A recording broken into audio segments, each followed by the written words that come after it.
அருட்பெரும் ஜோதி அருட்பெரும் ஜோதி தனிப்பெரும் கருணை அருட்பெரும் ஜோதி எல்லா உயிர்களும் இன்புற்று வாழ்க. இன்னைக்கு ஒரு ஒரு விஷயத்தோட ஆரம்பித்து ஒரு உண்மையான விஷயம், ரகசியமான விஷயம். ரொம்ப பேர் அறியாமலே வாழ்ந்து கொண்டிருக்கிறார்கள், என்ன உள்பட.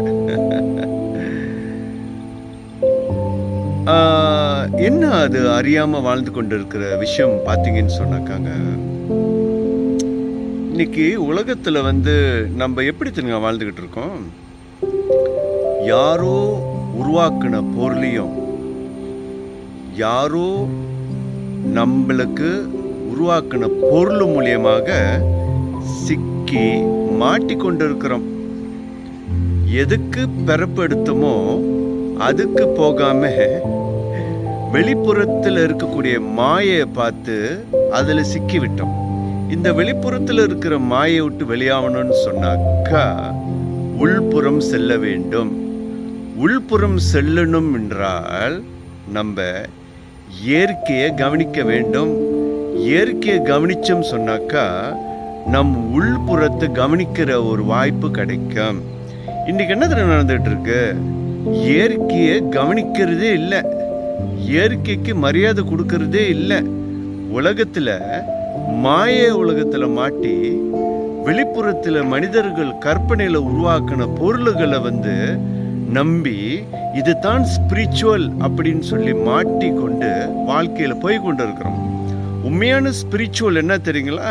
நீங்க உள்புறம் செல்ல வேண்டும். அந்த உள்புறம் செல்வதுக்கு அற்புதமான தெராப்பி என்னன்னு சொன்னாக்கா, இயற்கையை கவனிச்சுன்னு சொன்னாக்கா நம்ம உள்புறத்தை கவனிக்க முடியும். நம்ம செயற்கையை கவனிச்சோன்னு சொன்னாக்கா உள்புறத்தில் இருக்கக்கூடிய மூச்சை கூட கவனிக்கிறது இல்லை, அறவே இல்லை.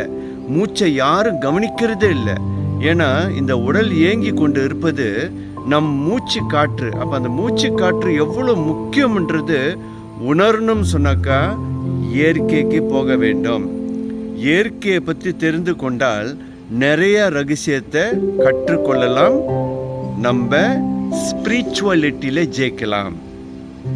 இதுக்கெல்லாம் அடிப்படை முக்கியமான விஷயம், அடிக்கடி நான் சொல்வதெல்லாம் இயற்கையோட கலந்து உள்புறம் இருக்கக்கூடிய அருட்பெரும் ஜோதி ஆண்டவர் சிவம் சுப்ரீம் டிவைனை ஆக்டிவேஷன் செய்யணும்னு சொன்னாக்கா நம்ம சாப்பாட்டு உணவுகளை இயற்கைக்கு எதிர்ப்பு இல்லாத சாப்பாட்டு உணவு எடுக்க வேண்டும்.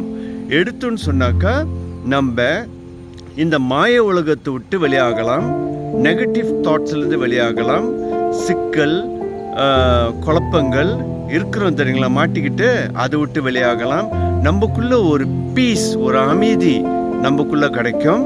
இந்த இயற்கை கூட நம்ம கனெக்ட் பண்ணணும்னு சொன்னாக்கா நிச்சயமாக ஸ்பிரிச்சுவலிட்டியில ஜெயிக்கலாம். அதுக்கு அடிப்படை தடை, தடை உங்களோட உணவுல தான் இருக்கு.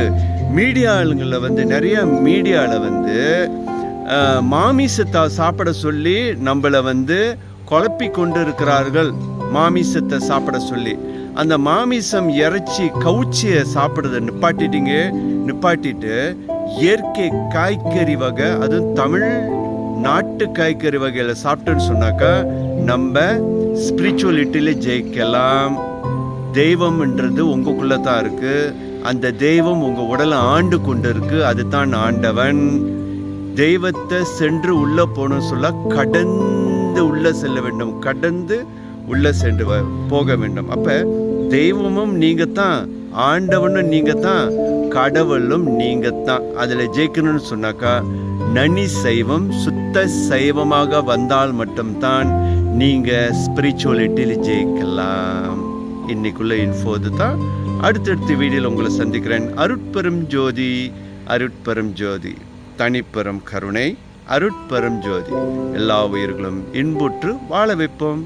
நன்றி. வாழ்க வளமுடன்.